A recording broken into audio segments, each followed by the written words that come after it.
And we're live. Hello. We're back. If it freezes a little, hang in there. It'll come back, I promise. Yeah.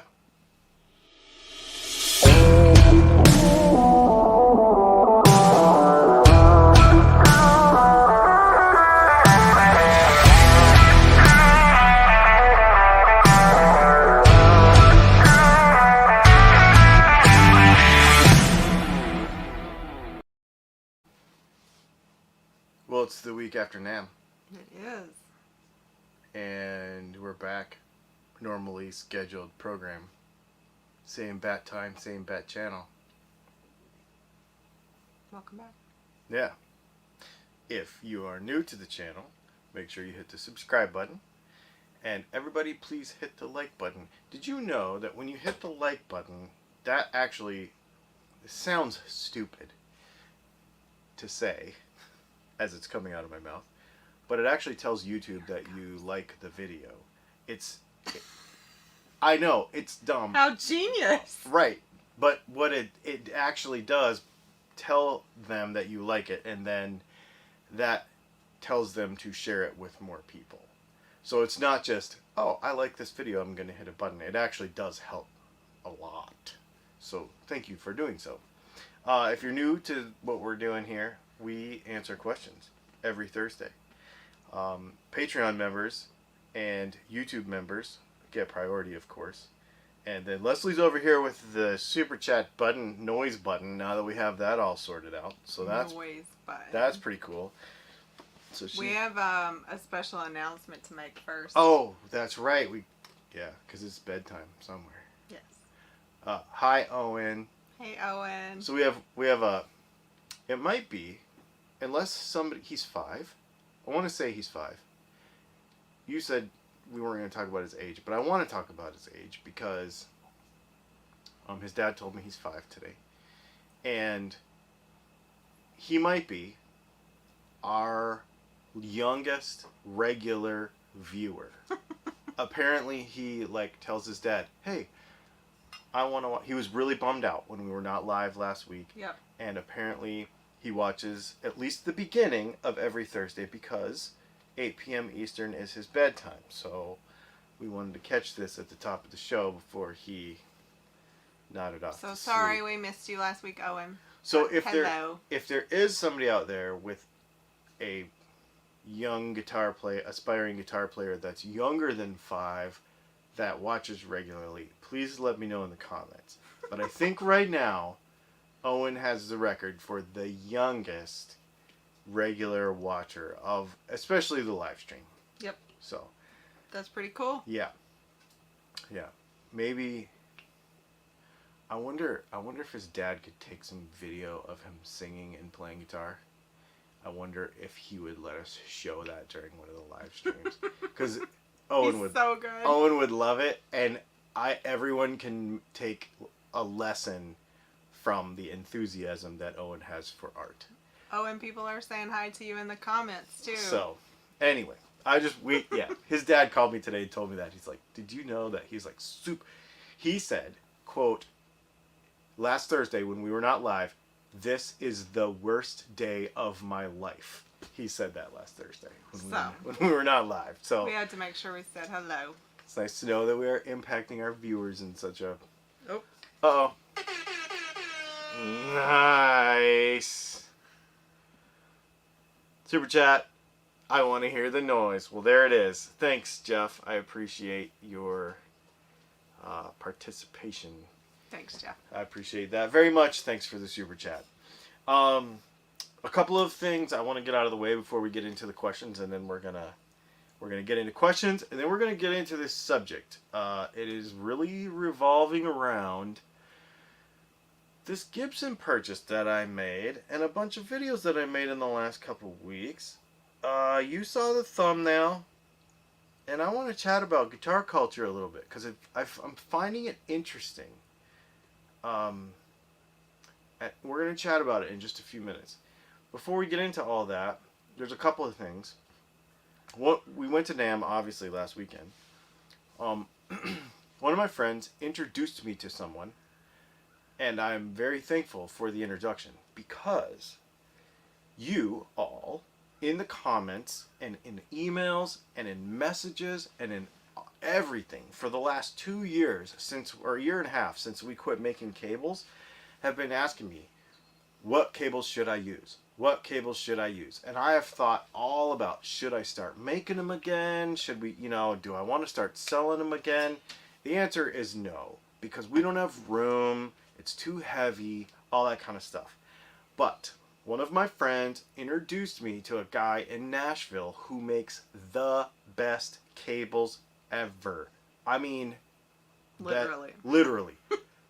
Better than what I was making, which I didn't know was possible. This stuff is real good. And I think they start at like $55. I'm pretty sure that's correct. Yes. And if you use code Dylan Talks Tone at the link below, you get a discount. So check them out. Really cool people. Yep. It's Runway Audio. They're made in Nashville. Yeah, instead of me getting all back into the cable business and all of that, I'm just like, no. Now that I found somebody that I feel good referring people to, just go there, buy their stuff. Just do it. Really good stuff. And like I said, there's a link below. Use Dylan Talks Tone, and you'll have some awesome cables. Different colors, all kinds of stuff. Patch cables for your pedal board. Very cool stuff. Okay, so there's that. The other thing is, Sunday is the 4th Sunday of the month, which means that we have a Patreon workshop. For those of you that are not aware, there is a level over there on the patreon.com/Dylan Talks Tone that grants you access to a live Patreon workshop. And we are building a telly together. Like, actually all of it. And all of the parts, cross my fingers, should be here. Most of the parts should be here tomorrow so that we can accomplish the majority of that build on Sunday night. Which I'm, at least, we're going to bolt it all together. We're going to see what it's going to look like. We still need to do some stuff to the neck. We've been working on this on our 4th Sunday. I'm trying to do it all as real time as possible. We actually painted it on live. Like, it was crazy. So anyway, that's really cool. So that's happening. The drying was crazier than the painting. The drying was crazier than the painting. That's true. So that's really cool. So that's happening. And then also, if you can't make it to the live one, there's another level on Patreon there where you can watch it, the replays like a month later. And it's cheaper and it's easier for those of you that cannot make it to the live thing. So that's pretty sweet. Tomorrow's video, I have been doing this like No Guitar Friday thing. No Guitars Allowed Friday. But tomorrow, what it's going to be is an update on all the little stuff we've got going. Because we have a bunch of little things. The Strat under the bed that is sold, but we have to do we're going to do some custom stuff before we ship it. I'm going to show you the full update on the Patreon build. I'm going to show that in a video tomorrow. We have the SG that we're doing some stuff to, my new guitar. We have a remember the acrylic Strat that we started working on? That has made some progress, and we're going to talk about that and some videos coming up. So in tomorrow's video, I'm going to try to update you on a bunch of stuff, and we had some people ask me about what amp I'm using and all that. So I was going to show you a bunch of that stuff tomorrow in a video. So stay tuned for all of that.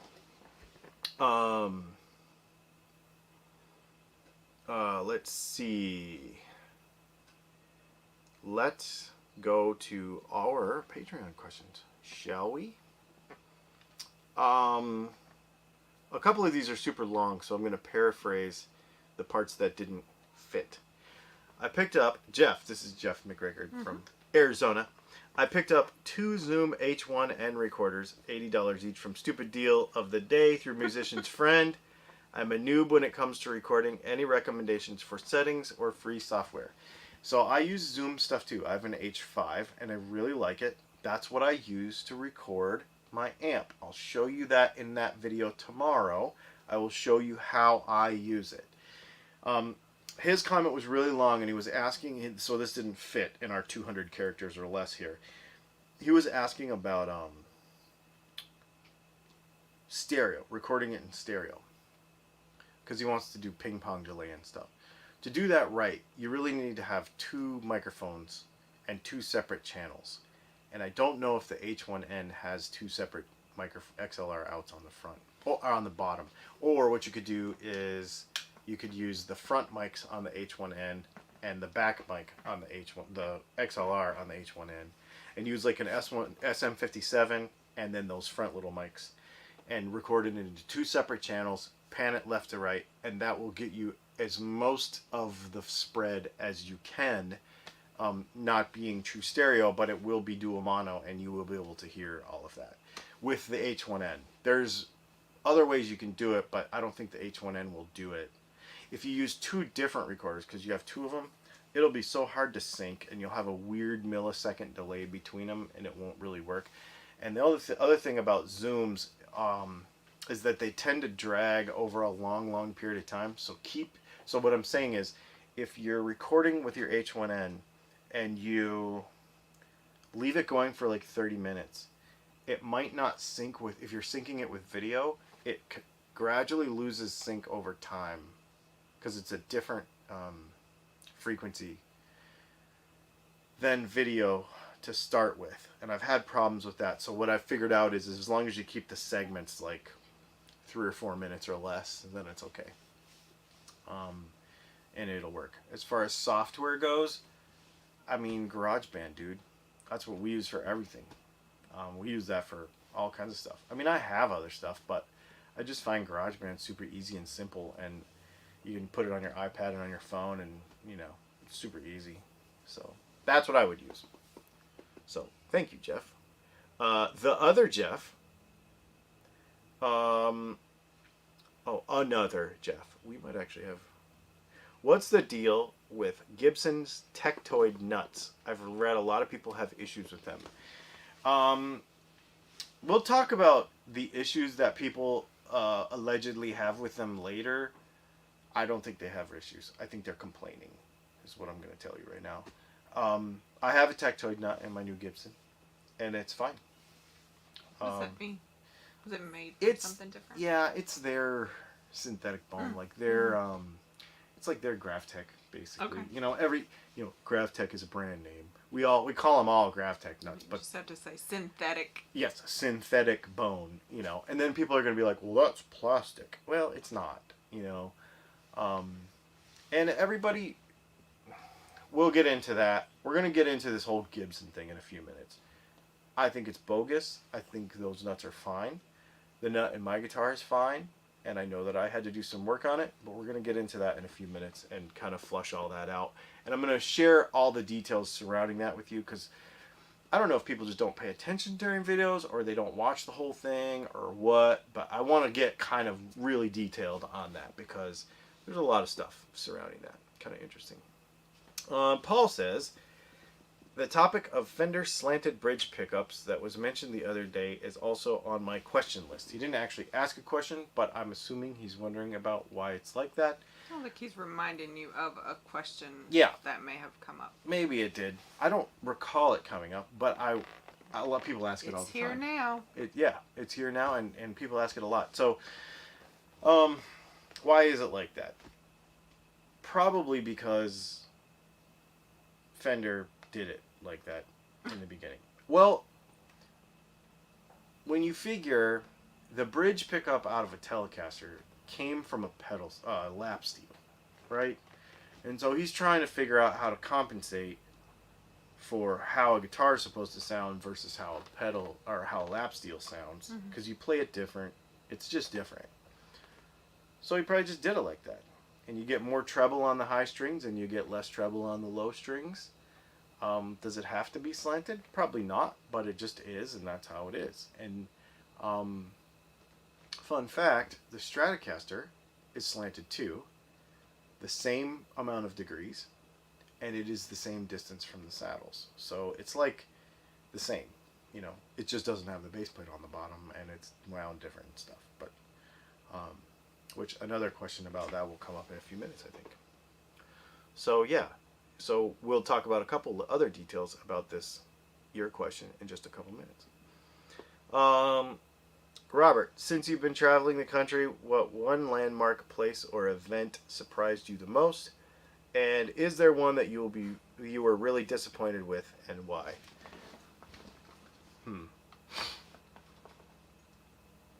The surprise state was South Dakota. So far. Although Tennessee has been awesome. It's not as my favorite as South Dakota, though. There's no hail. There is no hail here. I mean, there not could right be, now. But anyway. Not like a daily afternoon chance of. Yeah, I don't know if you recall that, but we were dodging hail in South Dakota, and we were out there at the same time that Dan from Guns and Guitars was out there, and he actually got hail damage on his motorhome. Yeah. So that's kind of scary. But I loved South Dakota. How about you? They're not asking me, but I like South Dakota too. What was... I mean, you're here. I don't know that I had any... I'm the researcher telling us where to go. So. What were we disappointed with? Is there anything where we're like, this isn't as good as I thought?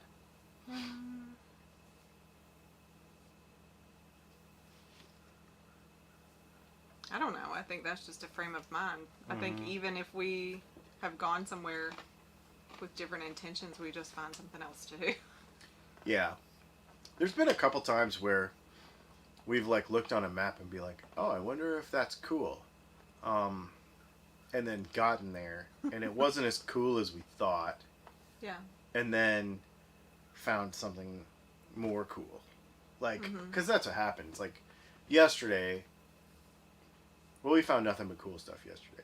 But last week, we were trying to find a spot. Couldn't find it. It ended up being like a wash. But we ended up... It wasn't. We found some cool pictures. But what I was going to say is, then we ended up finding something while we were there, even though it's not the thing we were... Ready? Yes. I can't figure out how to do that right. No, that was pretty good. To cut my fingernails. I think that was pretty good. Jeff Child says, I was totally impressed to learn that Epiphone is making guitars in the USA. Thank you for bringing us such informative content. I did not know that until he said that to me during that video. That was really cool. Oh, you like caught it live? Well, when we were there, when I was there, cool. he was telling me, and I was like, oh, I didn't know that they were going to make, even casinos, like the, Casino is a hollow body with two P90s in it. Michael Keltz has one. White gold hardware. Yeah, one of those. But that one is an Asian one, but they're going to make those because they made them in the U.S. Oh. So they're going to make them in the U.S. Yeah. Thanks, Jeff. Yeah, thank you, Jeff, for the super chat. Also, I appreciate that very much. Yeah, let's see. I guess we covered that. We did. We're not very often disappointed with anything because we find something cool. Yeah. That's a frame of mind, right? Like, you just... Right. Like, oh, well, that didn't work out. Let's go find something else cool. And you just do. Yeah, and it's... Maybe we'll be especially good at that. One, because we've already traveled a lot. Two, because we started this adventure during COVID. So a lot of things we thought we were going to do, we didn't do. Yes. But then you'll end up going to, like, some wacky thing. Like, there's all these random things, like the biggest Van Gogh painting in Kansas. Remember that? Yeah, I thought we were going to die in Kansas. I thought we were going to get blown off the map in Kansas by a storm. That was insane. Let's see. Greg says, I just picked up a used Egnator Rebel 30 head. Any tips on cabs or on tube amps in general? Make sure it's grounded so you don't die. That would be one thing. Also, experiment. Speakers make a big difference. And I don't have the room or the resources to do a huge speaker comparison video. I would love to, but it's super... Everything's heavy and you got to buy like a bunch of them and it's really expensive. So I don't have the resources to do that. But listen to some videos, learn about speakers, learn about cabinet sizes. So like a bigger cabinet versus a smaller cabinet. learn about like Baltic birch versus pine, like that kind of stuff. It all matters. It does matter. Like, it might not matter to everybody, but it does matter. And getting a good cabinet versus like a cheap particle board one that isn't built very well, there are differences. So yeah, just do some reading on it. I'm not a big expert on it. If I like it, I use it. If I don't like it, I don't use it. I mean, I don't know. Rocket science, y'all. Yeah, I mean, that part is for me because haven't spent this stuff that I do every day. I mean, I'm just like neck deep in it all the time, so that's why I can talk about it with some sense of like, at least I understand which way is up. But speakers and stuff, I don't really know as well. I mean, back in the day, I could tell you how to bounce quarters on the deck lid of a Nissan Maxima with like subwoofers and amps and stuff. Like that was back in the day. I could flip quarters for a drinking game. You could flip quarters for a drinking game. Yeah. Not the same thing. But yeah, exactly. As far as guitar cabinets and stuff, it's not the same either. So it's not the same as flipping quarters for a drinking game. The more you know. The more you know. Let's see. Oh, I left this one for the last because it's a segue question. Oh, there we go. Dram. This guy's from YouTube. Did you expect the Gibson hate to be so strong with your last couple of videos? What on earth makes someone hate a brand? Okay. Oh. You gonna skip him? Yep, we gotta do this first. Thank you for the super chat. I really appreciate it, Joseph. Can you make a P90 that has the early Tony Iommi sound like his SG Special? Oh yeah, for sure. That's exactly what my P90s do. Yes, that is, yes. 100%. Thanks, Joseph. Thank you for the super chat. I appreciate it. And yeah, and you're going to hear that next week. All right. So, I'm going to tell you a story. And you can chime in all you want. And the reason I'm going to tell you this story is because I want people to understand all the things. This is almost like a behind the scenes for these videos that we've shot. Because I don't think people really get it. Gibson is doing amazing things. Their quality's coming up big time. They still have some problems, but their quality's coming up big time.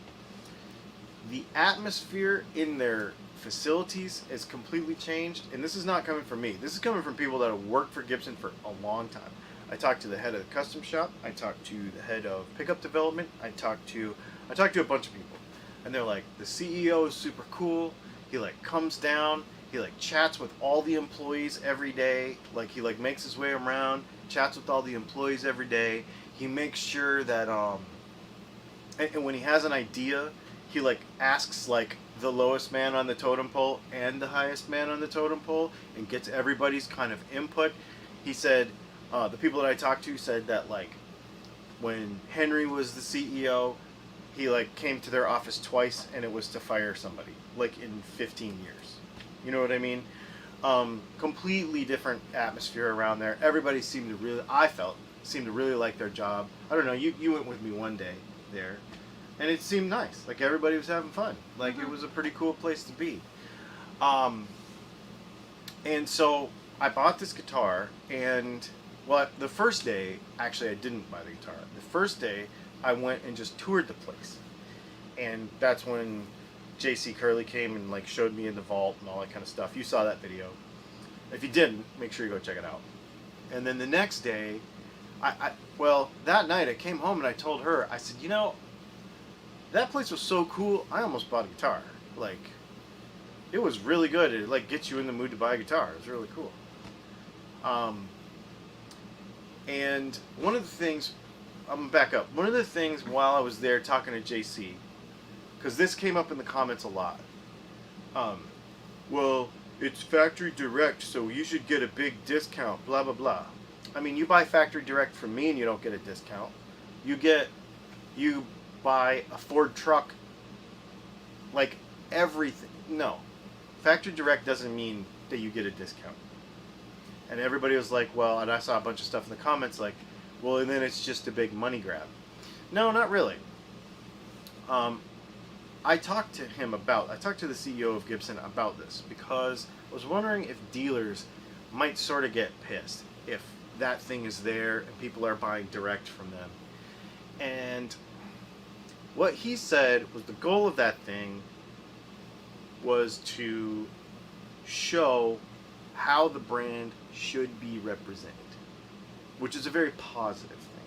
Like if you go into, and I've said this for a long time, that quality issues with guitars and from any brand, it doesn't matter. It could be Gibson, it could be PRS. Well, PRS is pretty good.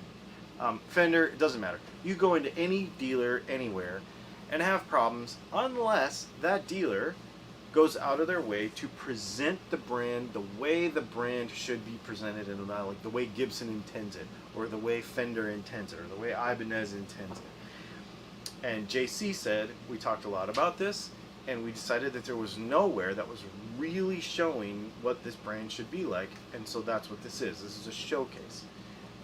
And I hope, personally, this is my opinion, that I hope other dealers go in there and say, oh, we could do this, and it would be awesome, and I bet we would sell more guitars. You know what I mean? Gibson is not going out of business. They are not making their money suing people. They are not any of that stuff. They have a goal of making 650 guitars a day. They can only make like 450 guitars a day right now. They are behind because they are so totally popular. They're doing great, and they're selling more guitars than they can make. And it has nothing to do with suing people. It has nothing to do with anything. It's just because they're making great guitars and everything is fine.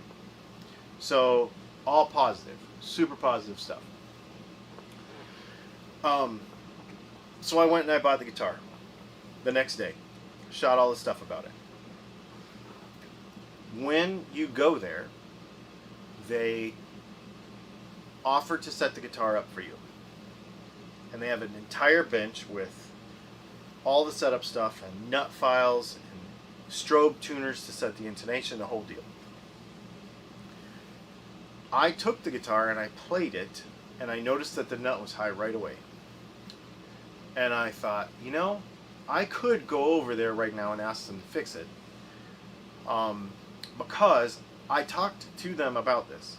And they said everybody plays different, so we set it up for the person, because they'll change string gauges for you. Like if you played 11s or you played 9s or you played 10s or whatever, all of those things, none of those things, I'm backwards.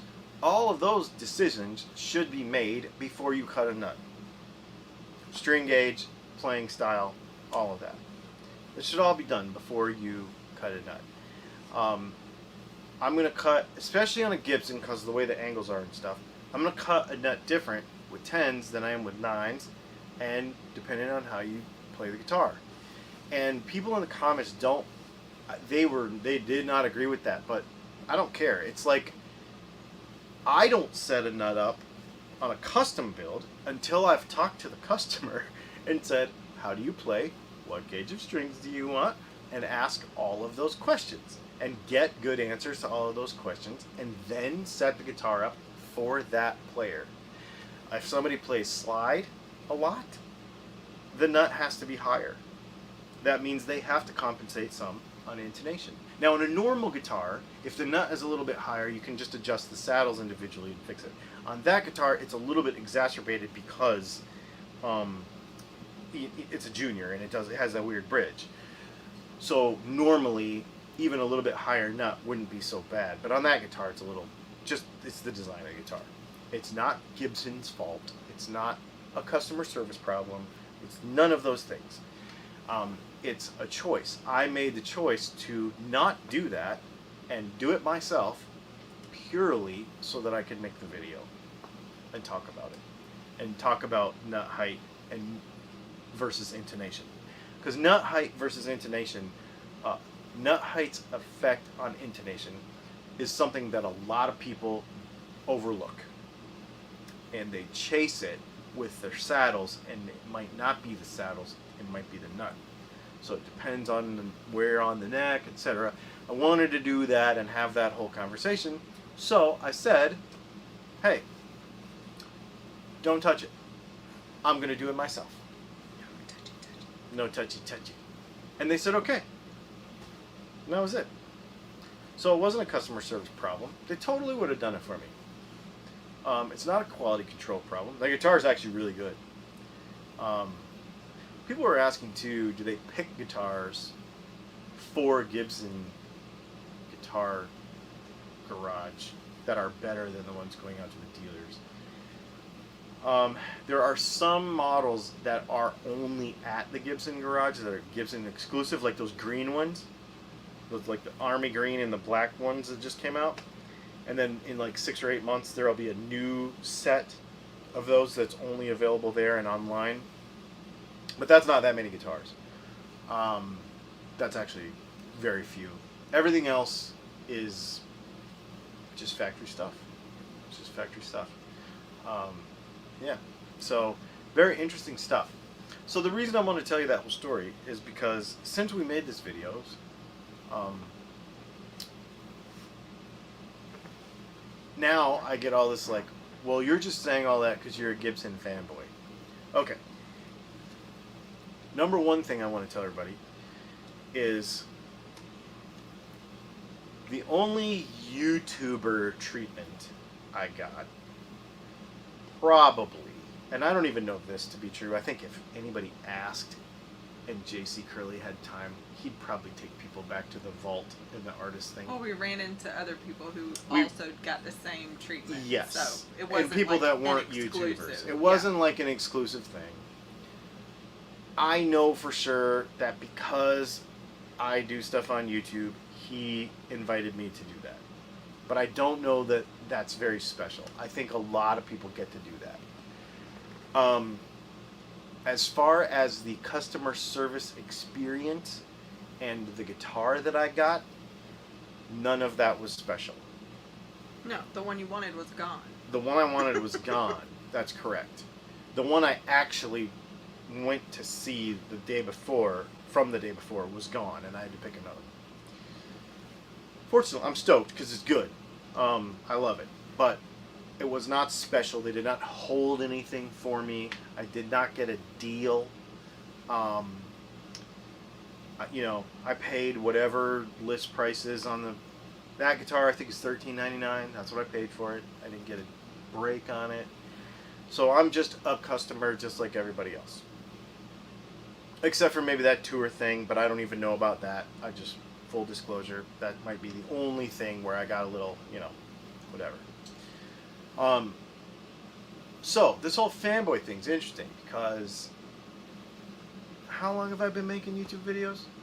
6 years? And I've owned, on this YouTube channel, I've owned and made videos about probably just about all of the major brands of guitars. If you think Ibanez, PRS, Gibson in the past. I mean, I made a video about a real 63, one of these that I have. We've made all this stuff. And I've been predominantly a Fender guy for most of my life.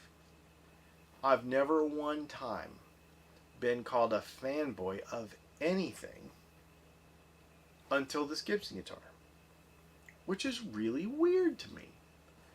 Like, I don't know why certain brands elicit such a visceral response from viewers. It's weird. I didn't know it did, so.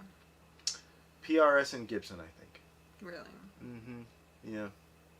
I don't like PRSs, so I wouldn't be accused of being a fanboy. But all of their fanboys like attack me pretty hard when I say TCI stuff is a bunch of crap. What's that mean? Remember the TCI tuned pickups or whatever? Oh, yeah. The branding and marketing. Yeah, the marketing behind that. Yeah. Which, we basically exposed or talked about or whatever. And a lot of people did not like that at all, that I said that. But it wasn't, I don't say mean stuff about them. I'm not saying... So the only thing I've seen with PRS, I'm obviously not in, like, guitar world, but, everybody laughs about, like, what do people talk about the inlays a lot? Like, they overdid the birds. Mm-hmm. But do, like, super fans love them? I guess. Oh, I don't know. Yeah, I don't know. I think partially it's the cost of the instruments. I feel like people that either cannot afford or are not willing to spend the money on a certain thing, like a Les Paul, because it's $2,400. Is that why you don't like them? No, I'll buy one. I just don't want to spend the money right now, but I'll buy one.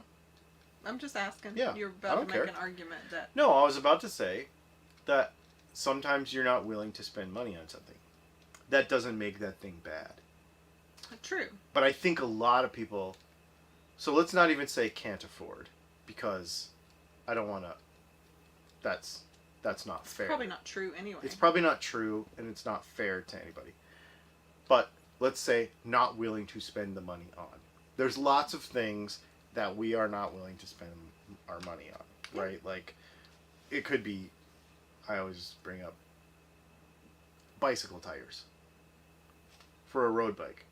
Cost more money than the tires for my Jeep. That's ridiculous.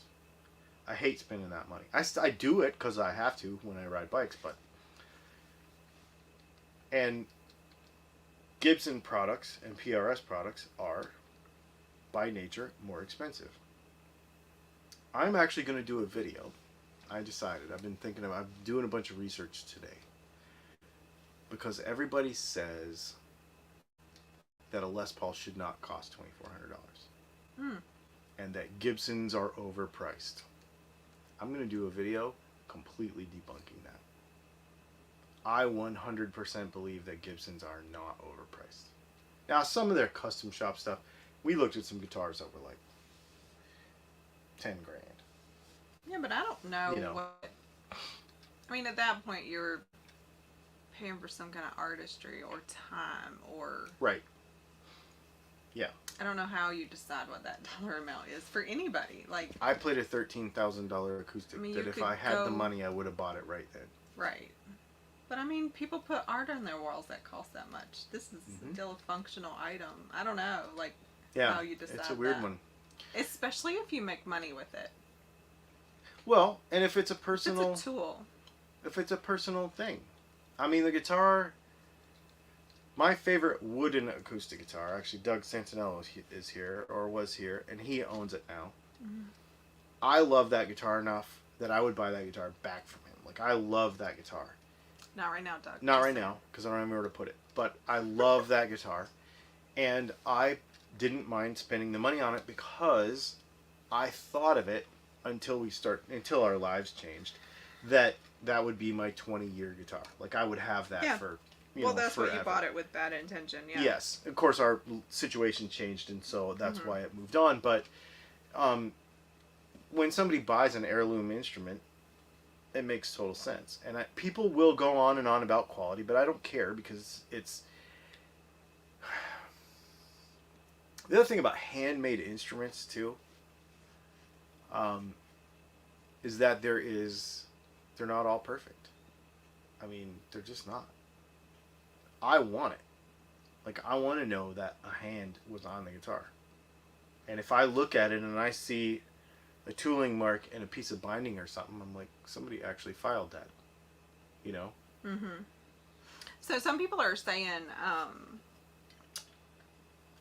and I don't understand either, so I'm gonna ask before I make an assumption. So like this whole like fanboy, whatever that means, like being a super fan of something is okay, right? Is it the opposite of like, because I love this, I should hate this? I think that's the problem. We can be fans of whatever we want. But if it's... The reason I'm bringing it up is because people are like, you can't hate on fanboys, we're your fans. Like the people in our live right now. Oh, interesting. But I would hope, so my take on this is, I would hope just because you're our fans, like, you don't go hate on some other YouTube creator because you're our fans. Like, that doesn't make sense. Perfect analogy. Okay. You have to do the thing. Thank you, Jeff. Is all this just because a wannabe called you a fanboy? Let it go, jealous people are gonna be jealous. No. I'm curious. We got another one. Do it again. Owen says hello. He's watching. Awesome. That means he got to stay up late.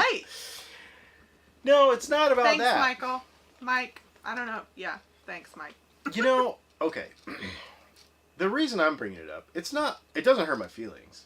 I don't care. I buy what I want. However,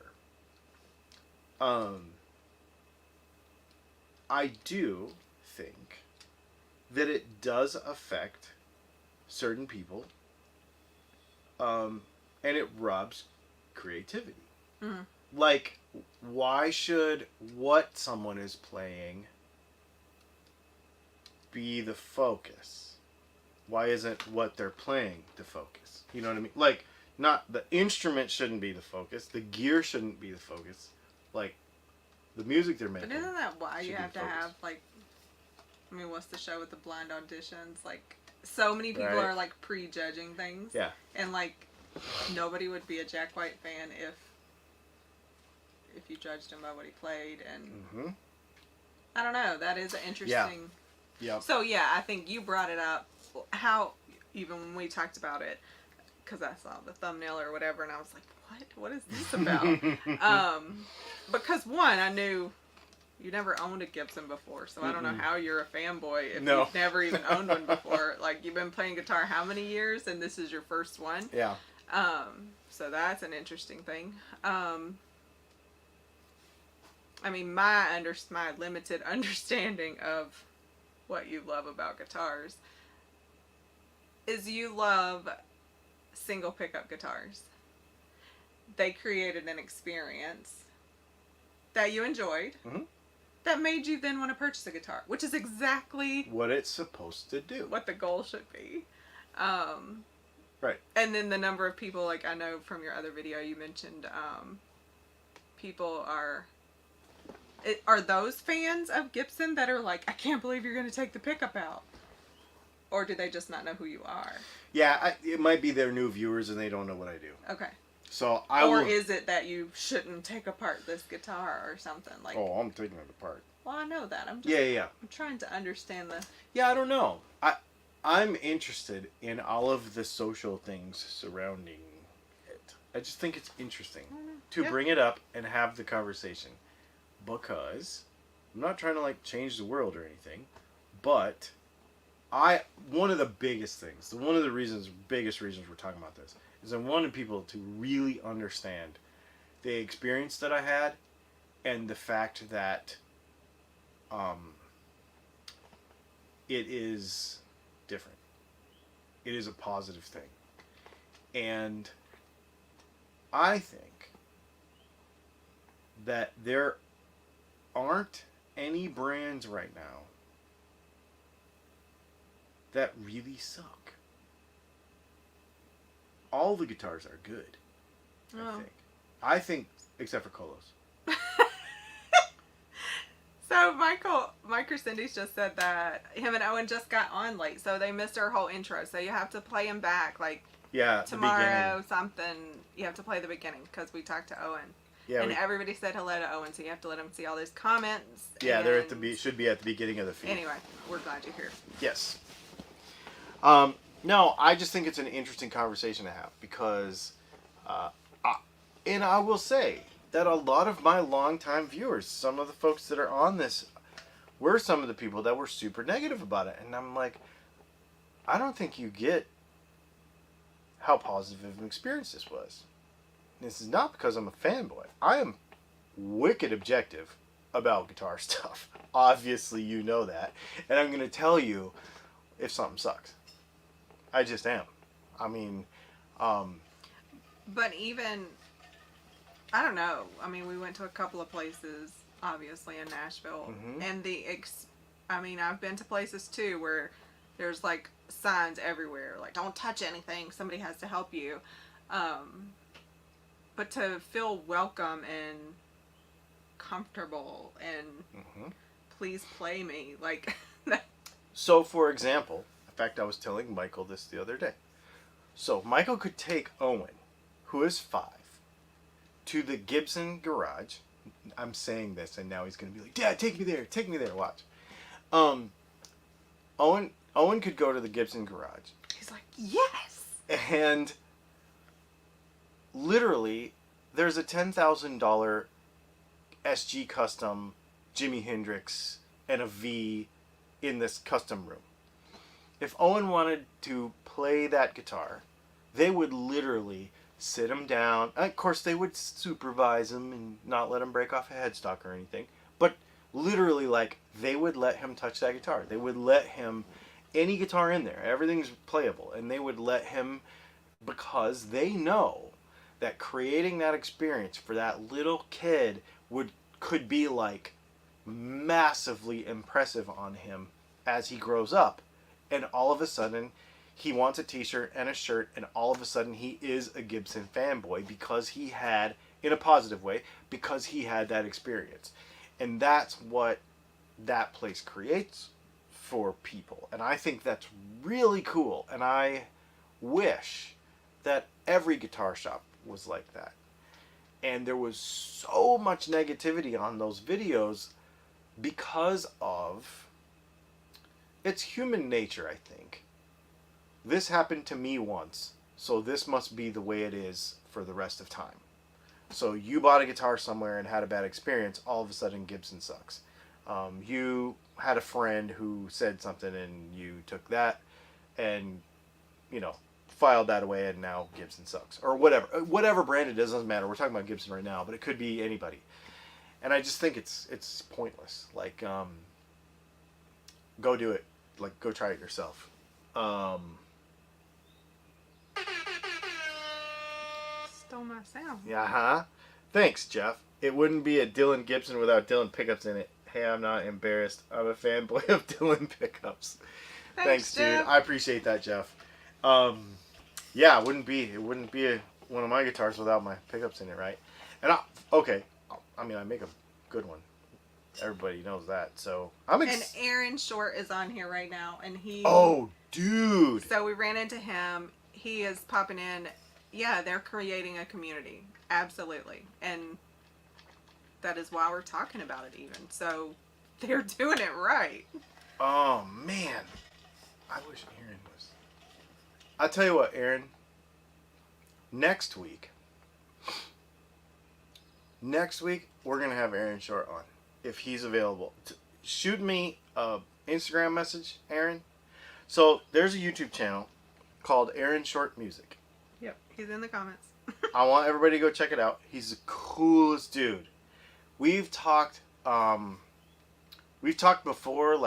this was a really fun thing about NAMM, is I got to meet a bunch of people that I knew. Not at NAMM. Not at NAMM, though. Well, I met some of them at NAMM. He wasn't at he was. We didn't see him at NAMM. I saw him, but I didn't get to okay. catch up with him. He's tall, and he's got the cool hair. He's, really cool dude. And he was, running around doing stuff and had a camera and stuff, so I didn't stop him. I knew he was busy, but... And he has an accent, so watch him, y'all. Yeah. Leslie's a sucker for the accent every time. So, we ran into him at Groon's, I think, at first. Mm-hmm. And then we went to Guitar Center, and he was at Guitar Center, too. He's shopping for a guitar. And Aaron and I had this whole conversation about the same thing, about the buying experience and how how somebody shops for a guitar and what you look for and what's the difference between like buying online and buying in person and how that has changed over the last couple years and like how the online community and the comment section has affected how we make gear buying decisions. Like from, I believe that it has become kind of negative and we almost make gear buying decisions more from a negative point of view than more from a like go discover stuff point of view, if that makes sense. Like to me that's more positive. Like I want to go try something cool, I want to go do something new, instead of don't buy that, don't buy that, don't buy that, this is the only cool thing. You know what I mean? There's two kind of perspectives on it. Anyway, we had a pretty good conversation about that and we were talking for like 10 or 15 minutes and I told him we're wasting good content. I said we need to stop talking 10 or about 15? it was probably a half hour. She was waiting on me. It was probably a half hour.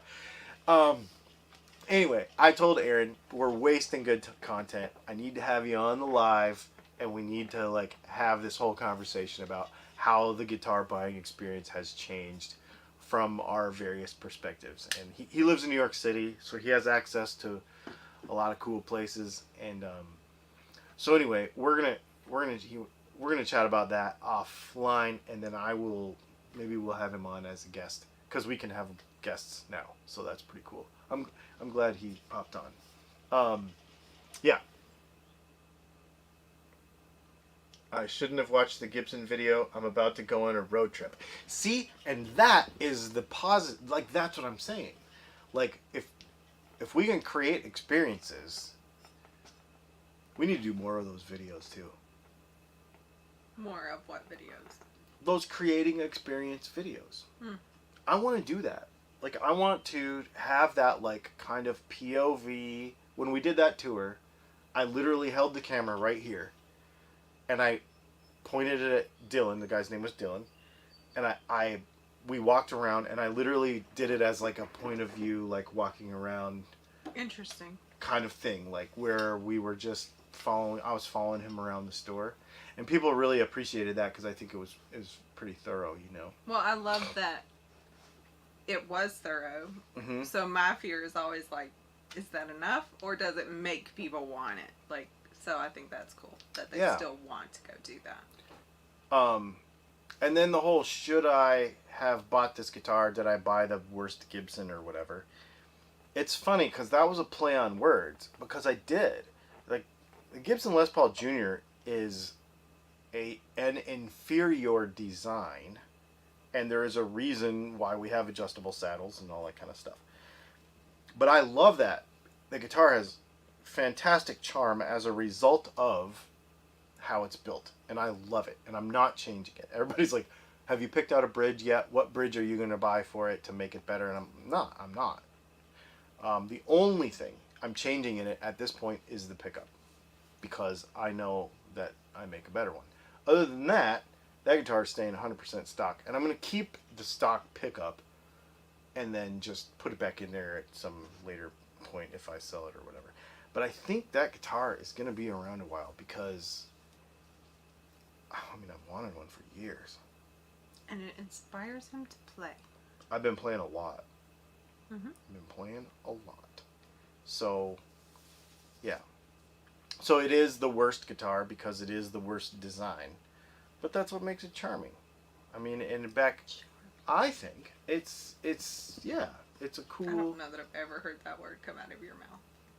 Charming. Well, I don't know. Well, because it's appropriate in my opinion because it's like this old-fashioned kind of feel, like, and I like that. And you have to muscle it to play it. Like the neck relief. He asked me, he's like, "Do you want me to flatten out the fretboard?" And I'm like, "No, I want a little neck relief in there. I think this guitar, I think you play it hard. Like you play it harder. It's punk rock, man. Like it's, you know, if the action was any lower, I'd probably not like it as much. I want to wrestle it some." Like he asked me all those questions, so they did their job. My choices made it appear like the guitar was not good, but that's because I wanted to make it better on the channel. So, I think there was a big misunderstanding about that. It's pretty interesting. Are you going to keep reading backwards, or do you want to take comments? Yeah, let's take some questions. If there's any questions in there, too. Mm-hmm. I know some people might have thrown some questions in there. So, yeah, so let's do some. What do you got? Thomas Tourville says, what do you think of the Floyd Rose RT100 for Strat? Is that the rail tail? Is that what the RT means? I think it's really cool.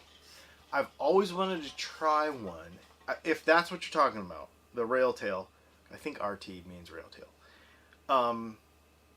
What he's talking about there is you can take a 6-hole Strat, and Floyd makes a tremolo for it, if this is what he's talking about. That you take this plate off and you put it in the 6 holes, and then it is a single action tremolo. It does not have a locking nut. The only thing I don't like about it, Thomas, is I like to float my Strat trem, and I believe that is meant to sit flat on the body and only go one way. That's what I was told when they came out. They came out in 2014 or 15, and I was speaking with Floyd Rose at NAMM about that design, and I am pretty sure that it only goes one way and that you can't float it. Or at least it's not meant to. There might be a way to get it to float, but so I haven't tried one myself. But I think they're very cool, and try one. That'd be awesome. What else? All right. My question is, why does it seem like... Oh, this is Manuel Omar 2001. My question is, why does it seem like Fender is the only company that has stuck with bright sounding pickups and everyone else has moved to heavy, thick, darker sound? Oh, wow. That's a great question. Well, that's really brand heritage, I think. I was having a conversation with somebody about this yesterday.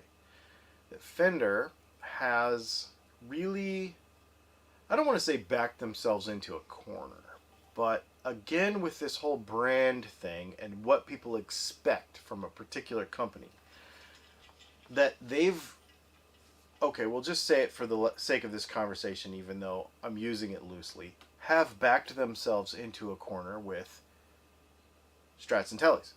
Like, this is what Fender is, Strats and Tellies.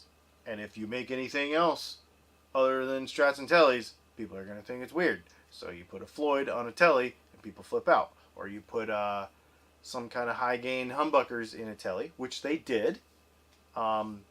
They've done a bunch of that stuff. It just doesn't sell very well because it's not what you come to expect from the brand. You know, if Jeep came out with a little 4-cylinder Toyota Prius hybrid car, nobody would really buy it because it's not a Jeep. You know, it's like not really a Jeep. And I think that's kind of, in my opinion anyway, everybody chime in if what you think about that, but I think that's what it is. I think it's they've just stuck to their brand, which they should. Everybody expand out and stuff and make new models and whatever, but I think they've stuck to their brand. Gibson has done the same thing. Gibson's always kind of been humbuckers from the beginning, you know. Some single coil stuff. The P90 is a single coil, but it's totally different, right? But yeah, Fender's just Fender. Even their humbuckers still sound single coily. It's just kind of their thing. Box Guitars Rock. Question. When combining a humbucker neck and single coil bridge pickup and a Telecaster, what value, volume, and tone pots should you use? I would put 500K pots in both of them, but I would put a deeper tone cap in it. So, but what this means is that you have to ride your tone knob. So there's a couple things you can do here. What I would do is I'd put 500K pots in the tone and the volume position.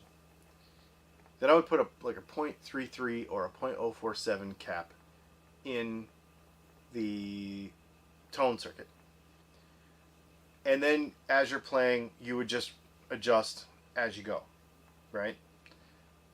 Or what you could do too is you could put a no-load tone pot in it and leave it all the way on 10 when you're playing the humbucker so that it's brighter. So you could put 250K pots in it and then have a no-load tone pot that you would use for the neck pickup and put it all the way on 10 and it kind of cuts the tone circuit out. And then you could use the tone circuit and it would kind of cut back on when you're using the bridge pickup. That's what I would do. I personally have found that 500K pots in that setup are fine, and you just have to kind of ride your knobs a little bit.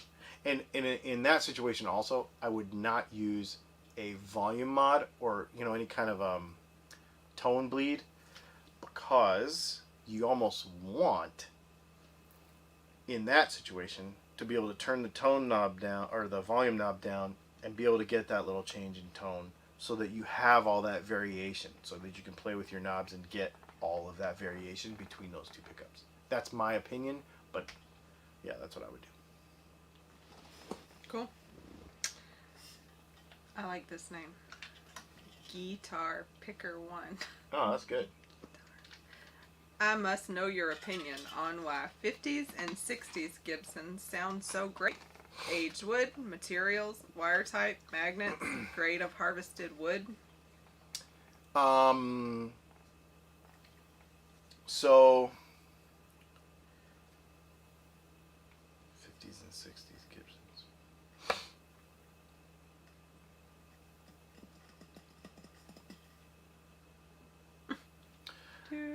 Well, okay.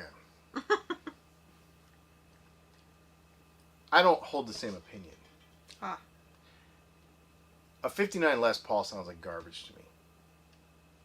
I mean, I'm just going to say it. You said Gibson. Yeah. 59, like a 59 Gibson Les Paul. Those early PAFs are very, very bright and really jangly sounding. I don't think they sound like garbage, but they don't sound like what a Gibson now sounds like. The pickups are different. The way they wound them was different. The way everything was different. But those guitars are not actually as good as what they're making now. And they are brighter and janglier, and they did make them different. The bodies, I don't know that it's necessarily wood selection and all that. Michael Coe said, suggestive question. Do they?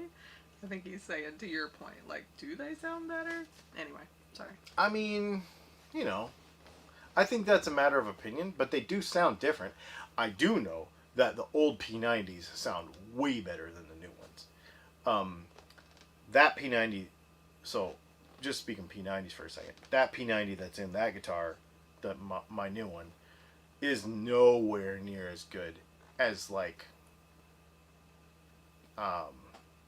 the 56 Les Paul Jr. that I modeled my P90 after.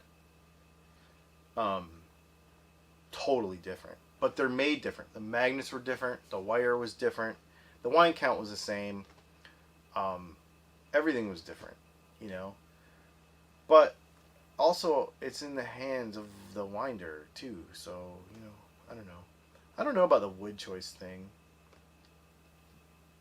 They were lighter than the 70s ones were logs. They were super heavy, like all that Norland era stuff was really heavy. But the new guitars, I think an R8 Gibson from the custom shop sounds just as good as a 59 Les Paul. Now, you'll pay $6,000 for it, but it's not $250,000. Right. And it's good. IBJI says, question, should Gibson file the nut the way you did to improve tuning stability? No, the way they file their nuts is fine. yeah, I mean, you're always going to have a little bit of fight on your hands just because of the way the angle of the peg head is and the way it all works. But you know what? Matt from Texas Toast Guitars had a really good point about this in a video a couple of weeks ago. And he was talking about everybody flips out about how terrible the angle of the string is, how it pulls over that. But you're always going to have an angle because you're going to have a break angle. So there's always going to be some dual force happening on your string. So yes, take a few minutes, file your nut properly, and you should have much less problem. And I think that most dealers do not take the time to set up your guitar properly, and this is why most people have issues. Going back to the Tektron, or whatever it's called, question earlier, I feel like the reason people have problems with Gibson nuts is because they don't take the time to set them up correctly. Every guitar that has ever been sold should be set up for the player that is currently playing it. Whether you buy it new or used, it doesn't matter. Spend the $50, go to somebody that knows what they're doing, get the guitar set up properly, and 90% of all the complaints in all of the forums in all of the world would probably go away. But nobody really does that. The end. Next question. Not really a question, but I'm curious if this is something you want to talk about, because I don't know, and you may. Bill Mark says, I have no beef with Gibson, but I cannot buy one at my local shop. Gibson requires a prohibitive investment from a dealer in order to carry their line. Bad business strategy. And BC Rich said, that's the issue I have with Gibson and the issue I have with what they're doing with Mesa too. That's not a bad business strategy. So is it just high? Like, do they require a lot? So not really. Oh. Well, I was wondering, like, Ford, like, all the Ford dealerships have to buy the Fords before they sell them, correct? Mm-hmm. So they are a dealership, but they have to buy them. Yeah. So I guess it's just different business models, yeah. right? So here's how this works. You have to buy the guitar from the dealership, or from the factory. You have to buy, as a dealer, you have to buy the guitar. Okay, they don't give it to you. So there's a couple of things that happen. One is, in order for brand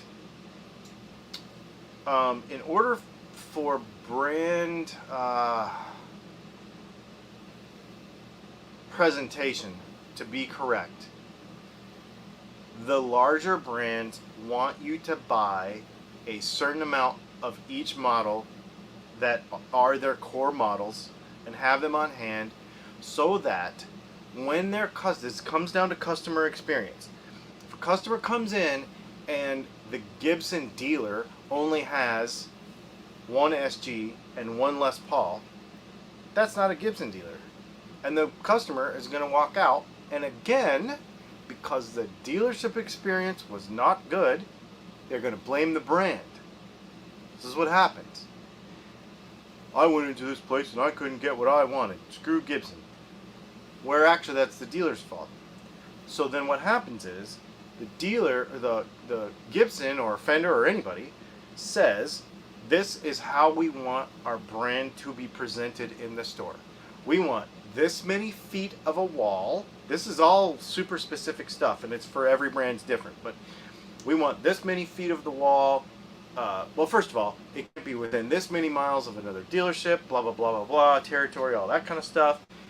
You have to buy X amount of dollars of inventory a year that will ensure that you have a full selection of this, this, and this, and this from these various levels and price points.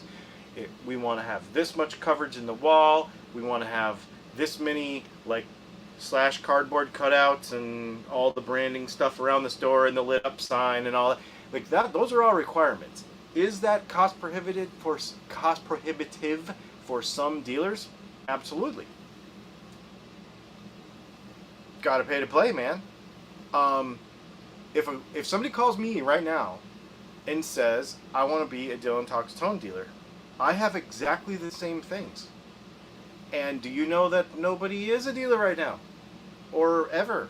Because they don't want to pay the money. It costs X amount of dollars. I want my brand represented the same way that Gibson wants their brand represented. So I understand what you're saying, but business model is very, very important when it comes to brand presentation and representation. And it's not just guitars. No, it's everything. I mean, as you're describing that setup, I'm thinking back when we were shopping motorhomes, like Jaycos are really hard to find because they have this super huge mileage requirement to not compete with other dealers. Mm-hmm. So we went a lot of miles to look at a lot of things. Yeah. No, and everybody should have those requirements.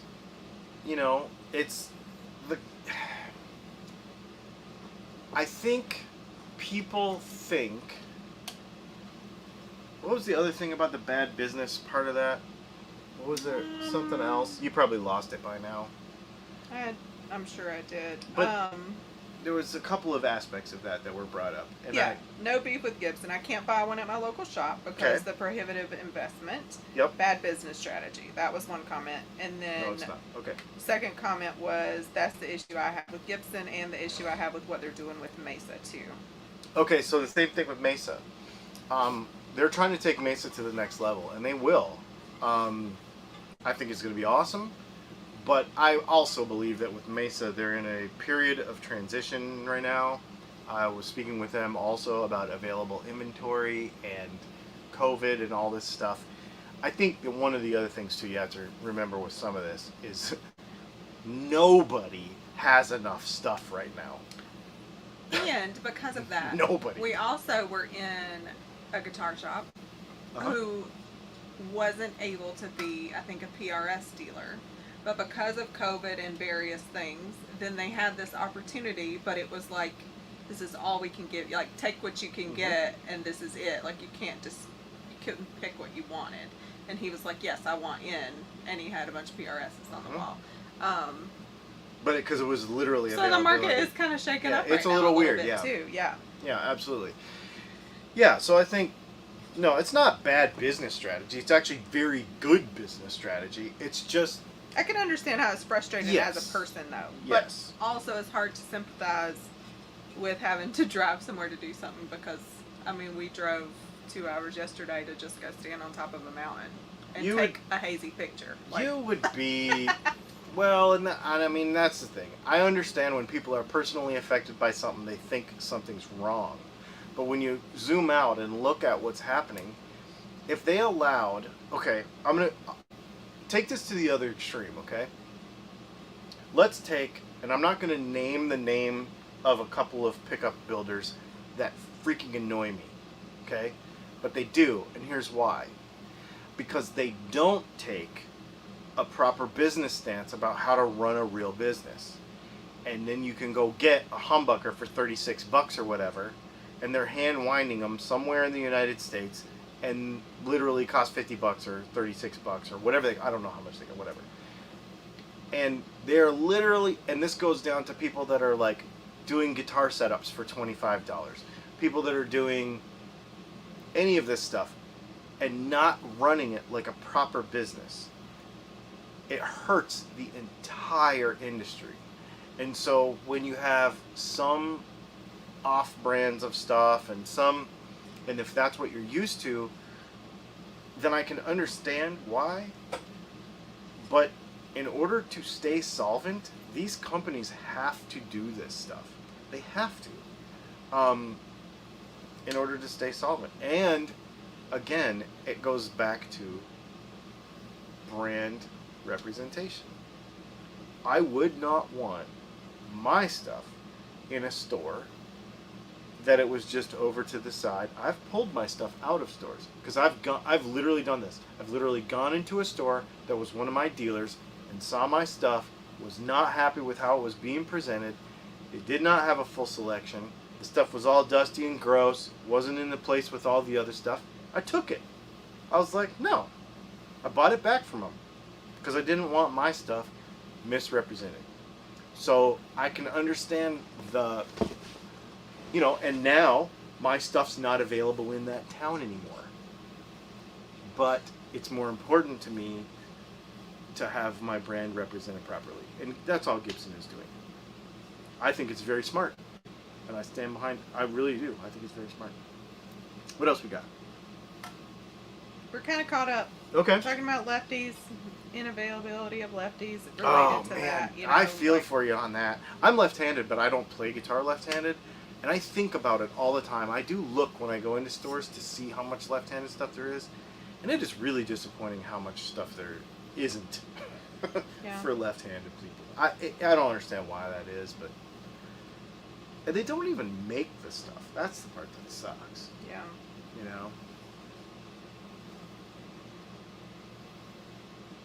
I am going to do a video. Florida has an entire store of lefties. We're going to have to find that store. Oh, yeah, dude, what is the name of it? That's cool. I want to go.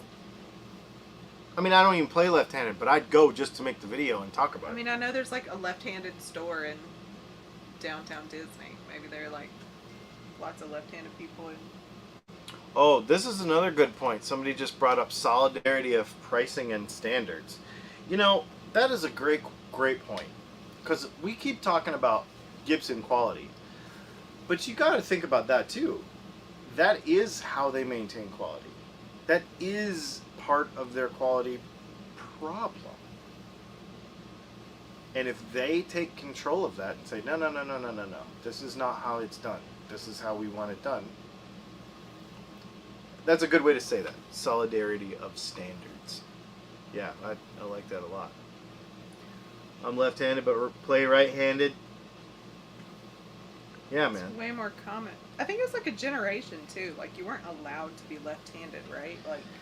Well, I older than you. Yeah, older than me, I especially. think. Yeah. I would say probably if you're in your 60s or something, I would say that was a thing, like almost like native people not being able to speak their language. You also weren't allowed to be left-handed. Like I feel like it was in that generation. The only reason I play right-handed is because my dad, we had a guitar store when I was a kid, and my dad was like, if you learn to play right-handed... Jerry's Lefty Guitars, before I lose that. You won't have to deal with that. Let's write this down. We're Extreme literally going to write this Lefty Jerry's Lefties. Yeah. Something about Jerry and Lefty is what I'm getting. I'm writing this down right now. I'm literally like, sorry, I don't normally... Oh, there's a lefty store in Tokyo too. I don't think we're gonna be able. We're not gonna be we can't drive our motorhome there. That probably Fat Philosopher said probably that. He did. Because he's left-handed. Yes. He's always making comments. Yeah, he was commenting about it too. He was like, they say they don't carry lefties because they can't sell them, but they don't have any to sell, so it's a vicious circle. Yeah. Oh man, I feel for you on that, man. Like I don't. Yeah. So we had a guitar store when I was a kid, and my dad told me, he's like, you... Oh, Michael Cindy's is left-handed and plays right too. Yep. I didn't know that. Yeah. That's cool. Play right-handed. You probably won't have to worry about that as much. One thing I do wonder, I've always been kind of curious about it. I'm a little different because the only thing I do with my left hand is right, and I'm not fully ambidextrous. But I can write with my right hand if I like made myself because I was always paranoid about it. But I do everything else. So I play hockey right-handed. I can... Oh, we were right there. It's outside of Bradenton. Is it really? Yes. I bat left-handed. I play hockey right-handed. I play guitar right-handed. I do lots of stuff right-handed. I wear a watch right-handed. You're supposed to wear your watch on your opposite of your writing hand. And I don't. I wear mine on my writing hand. That's why my bands get all screwed up right here. Me. Yep. All kinds of... That's exactly what. All kinds of stuff that I do right-handed. But I always wondered, playing guitar, I've always wondered, is there something I'm missing out on? Like, what does a left-handed player... Like, if this hand is your picking hand, and this hand is your fretting hand, Could you be better? Yeah, am I missing out on some sort of something by not playing yeah. left-handed? I've always wondered. That's like a thing that's always been in the back of my mind. But I've tried to do it, and it feels so weird that I just can't even get into it. I can't even do it. Yeah, and I've actually heard Fat Philosopher say this in videos before, in comments before, that if a right-handed playing lefty took 2 years to relearn the guitar, he would progress more if he just played righty. Oh, really? That's really interesting. That is very interesting. I've wondered that. I've always wondered about it. Not enough to do it, but I've always wondered it. And obviously, also because I don't care because I have right-handed guitars, but yeah. Are there no other instruments that are left-handed? Why are guitars left-handed? I mean, if you play upright bass left-handed, you could string it backwards, I get. I like an upright bass. But somebody gave the example of like an orchestra. Like, nobody holds their violin the opposite way. Like, oh, yeah. I don't know. Do left-handed people... I don't even know how you hold one. So I'm not... I don't remember. that was really funny. I'm like sitting here trying to like visualize it. Like, I don't know. Yeah. I was just reading the So, comments, and like when you play hockey, the hand that you play hockey with is the one that's the furthest down on the stick. So, I play right-handed.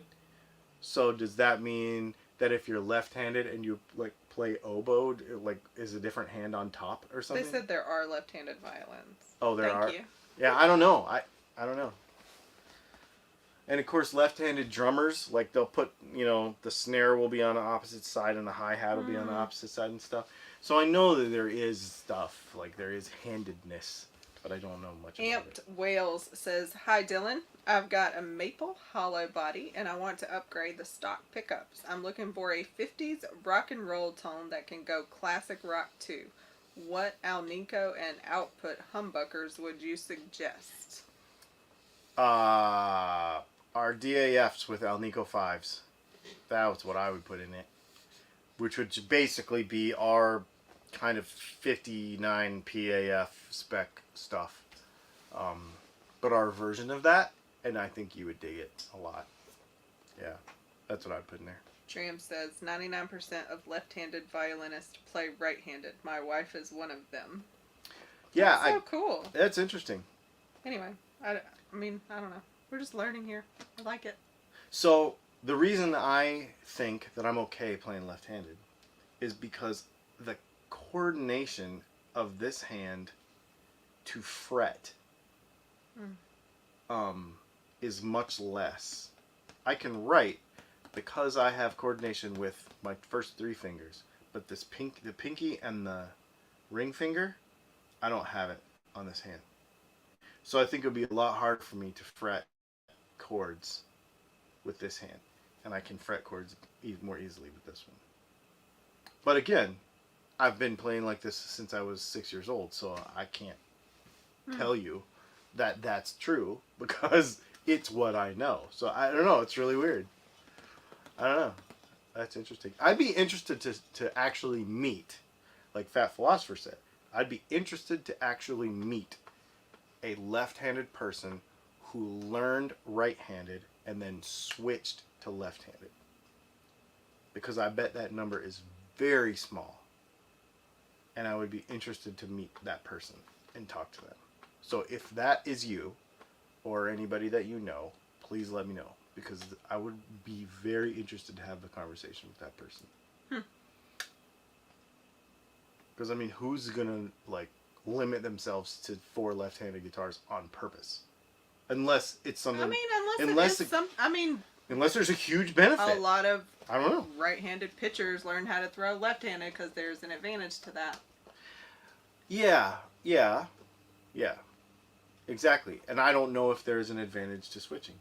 But I wonder if it's just a skill building, too. Like, if you could play either, that's, like, cool talent, right? Like, I know. It almost makes me want to get a left-handed guitar and try it. But then I don't want to get a left-handed guitar because I don't have room. But yeah, I don't know. weird. So weird. Yeah, it's weird to think about. Oh, do you throw left or right-handed? Frisbee. Somebody said frisbee. I feel like you throw left-handed. I think I can do either. Oh. I think, because I used to throw frisbee a lot. I think I can throw. It depends which way I'm going. That's an interesting one. Like if I'm going that way, I'm going to throw with my right hand. If I'm going that way, I'm going to throw with my left hand. Because it's hard to turn your body. No, it's just I know that now. I've remembered doing it. Oh, yeah. Interesting. Softball, I'll throw with my right hand and catch with my left. But that's because of my eye. Because I have a lazy eye in the right eye, so I'm left eye dominant. I also shoot left-handed, which is a pain in the butt with rifles because if I'm shooting, the cartridge goes the wrong way and it'll like hit me in the face and stuff.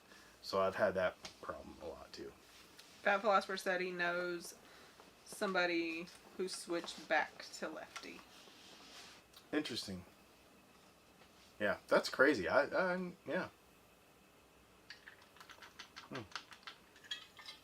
Well, we're getting on to an hour and a half.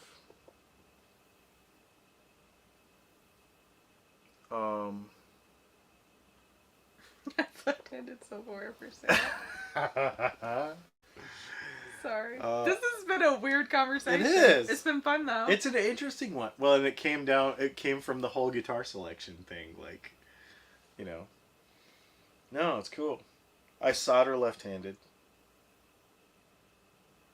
But that's two-handed because you're using this hand to feed it. Yep. I think I weld left-handed. Anything that's going to be like a pencil or a pen, you know, like where I have to actually direct it, like, then I will use my left hand. But not... Aiden Valento says Dylan is our right-hand man. Left-handed, right-hand man. But I do a lot of... I guess part of it, a lot of it has to do with my eye, too, though. Eye dominance. Yeah, yeah. I also skateboard and surf funny-footed, which is backwards. So you would... if I was left-handed, I would surf this way, but I don't. I surf the other way. So skateboard and surf and snowboard backwards too. That again, that's because of my eye. Doing anything this way, it's harder. It's harder. So like when I ride a dirt bike, and I'm gonna like choose to do like a power slide or a donut or something, I'll always do it this way. Like, and my balance is always dominant this way. Like if you push me, I'm gonna catch myself on my left side because I can see it better. It's weird. Weird, way off topic conversations, y'all. That was fun though. This was really fun. This was a nice welcome back. Yeah. Thanks for the super chat. Easy, super chill. Thanks for hanging out, everybody. Make sure you check out tomorrow's video, and because I'm going to update you on a bunch of stuff we have going here, and it's also going to tell you what other videos. In that video, I'm going to talk about a bunch of content that we have coming up, so I think you're going to dig it. So that'll come out tomorrow. And if you want to join us on Sunday for the live Patreon workshop thing, that'd be awesome too. Other than that, I guess we will see you in a video premiere tomorrow.